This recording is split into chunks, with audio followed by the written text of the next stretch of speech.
अस्सलाम वालेकुम दोस्तों। सिंध जे बहितरीन ऐं नाले वारो comedian, YouTuber, singer, artist, motivational speaker Asif Paud उर्फ गामू। तू जायो है घर वारनि खे ख़ुशी थी या पाड़े वारनि खे ॾुख थियो?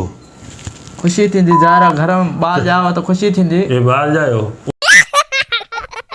आसिफ पौड़ केरु ऐं किथां जो आहे ऐं आसिफ पौड़ जे पीउ जो नालो छा आहे ऐं आसिफ पौड़ कीअं मशहूरु थियो? वीडियो शुरू करण खां पहिरियां जेकॾहिं अव्हां असांजे यूट्यूब चैनल ते नवां आहियो त असांजे यूट्यूब चैनल खे सब्सक्राइब करे ऐं बेल आइकन खे ऑल करे छॾींदा। हलूं था पंहिंजे मेन टॉपिक जी तरफ़। दोस्तों, सिंध जो भलो ऐं बहितरीन कॉमेडियन आसिफ पौड़ उर्फ गामू सिंध जे तारीख़ी शहर शिकारपुर में 1 जनवरी 1975 ईस्वी ते हाजी अमीर बख्श पौड़ जे घर में पैदा थियो।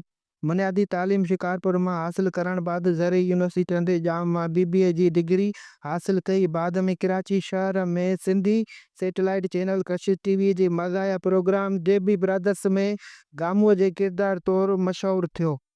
उन खां पोइ सिंध टीवी, आवाज़ टीवी, धरती टीवी ते केतिरा ई मज़ाहिया प्रोग्राम कया।